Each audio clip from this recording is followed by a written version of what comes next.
Be honest. There's someone you're not even speaking to anymore, yet their name keeps circling in your head.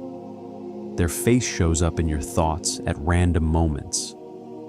Even when you try to distract yourself, it's like they quietly return. No calls, no texts, no messages. But somehow they still live inside your mind. It's confusing, isn't it? Part of you wonders, if I can't forget them, does that mean Allah wants me to be with them? Another part whispers, or is this just me, my own heart, refusing to let go? And the longer it happens, the heavier it feels, because you don't know whether to see it as a sign or a trap. So, what does it really mean when a person stays in your mind, even without communication? Is it just your nafs pulling you back? Or is it Allah placing something in your heart for a reason? The human experience of lingering thoughts. The truth is, our minds hold on to people long after communication ends. Sometimes it's because the story never really closed. Maybe a proposal was discussed but left hanging. Maybe a friendship or connection ended without answers. And the human heart struggles with unfinished chapters. Other times, it's the little reminders that pull them back. You pass by a place you once visited with them. You hear someone mention their name in passing. Even a random, quiet moment can bring them back to the surface. And you wonder, why them? Why now? It's because our hearts are designed to attach. When you've once cared for someone deeply, the mind doesn't just delete them like a file on a computer. Instead, it replays them over and over, especially when you're alone. And that's where the confusion begins. You start to question, if they're still on my mind after all this time, does it mean Allah is pointing me toward them? Or is it just my own heart refusing to let go? Your nafs. Sometimes when a person lives in your mind, it's not because Allah is sending you a sign. It's simply your own heart holding on. Our nafs loves to replay what it once desired, even when it's over. Think about it. If you once hoped for someone, your mind replays their image the way your heart replays the dream. Not because it's written, but because it was once wanted. And when something ends without closure, when no real goodbye was given, the mind hates loose ends. It circles back again and again, as if by remembering, it can finish what was left undone. Other times, it's pure imagination. You start wondering, what if things had gone differently? What if we had tried harder? What if Allah really meant it to be? And those what ifs don't mean it's qadr. They mean your mind hasn't made peace with the reality yet. And the danger here is that these thoughts can distract you. They can freeze you in place, keeping you tied to the past while life keeps moving forward. But at the same time, not every thought is from your nafs. Sometimes Allah does place someone in your heart for a reason, Allah's wisdom. But sometimes it isn't just your nafs. Sometimes Allah Himself places a person in your heart. And it's not always for the reason you think. It could be to push you closer to Him. A name lingers in your thoughts so that you make du'a, so that you seek guidance through Istikhara, so that you don't rush blindly but turn your confusion into worship. Other times, it's a test.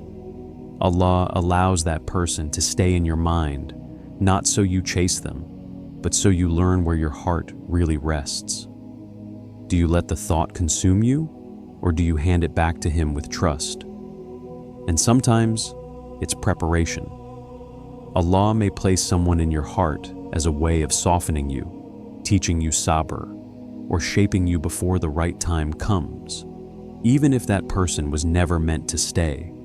The Prophet ﷺ told us, "The hearts of all people are between the fingers of the Most Merciful. He directs them as He wills."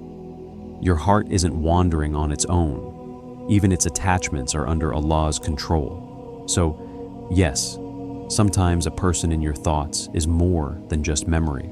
But how do you know if it's really Allah guiding you, or just your own heart holding on? The balance, obsession versus guidance. Not every thought of someone is the same. Sometimes it's obsession, and sometimes it's guidance.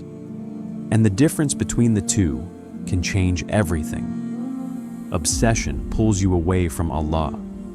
You notice it when your thoughts about them make your salah shallow, your Quran harder to focus on, your heart heavy. It's the kind of thought that eats your time and leaves you with guilt afterward. That's not guidance, that's your nafs holding you hostage. But guidance feels different. When Allah places someone in your heart, the thought doesn't drown you, it redirects you. It makes you whisper du'a in the middle of the night.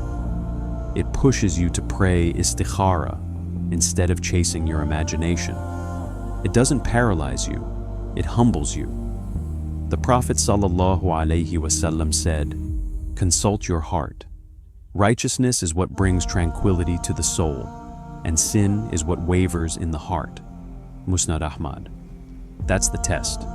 If the thought leaves you uneasy, unsettled, distant from Allah, it's not from Him. But if it brings calmness, patience, and a turn toward Him, then maybe it's more than just your nafs. And this is why Islam gave us a way to handle these thoughts. Not by chasing them, but by turning them into du'a and tawakkul.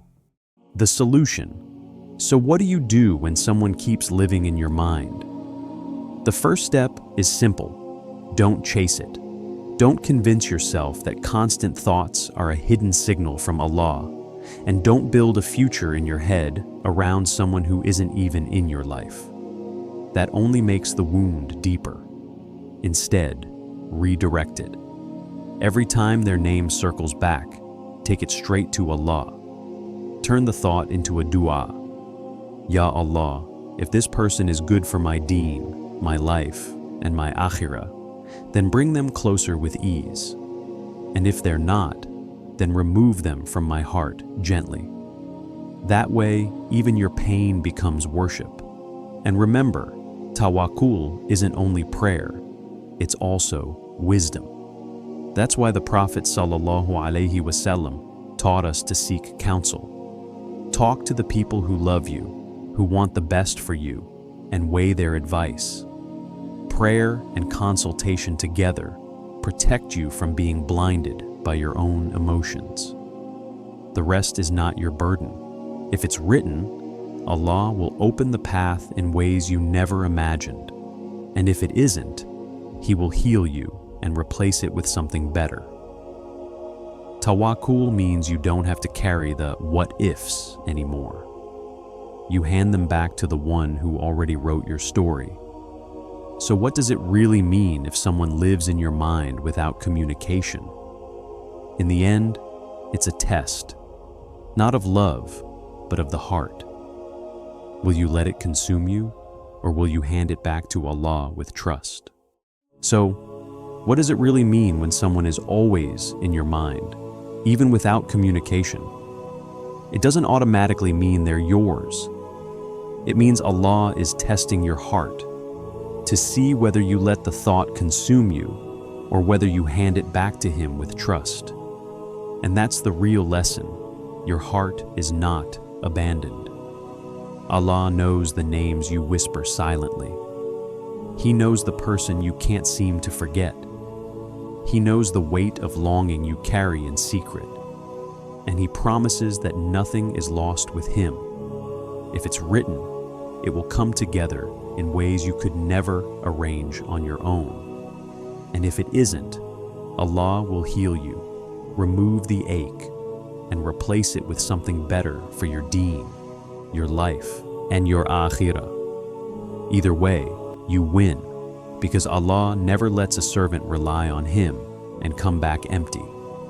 So when the thought of them comes, don't fear it and don't chase it. Just turn it into a du'a. Ya Allah, if this person is good for me, bring them closer to me. If this touched you, Write that du'a in the comments. Maybe someone will say Ameen to yours, and you'll say Ameen to theirs. Until then, protect your heart. Assalamu alaikum wa rahmatullahi wa barakatuh.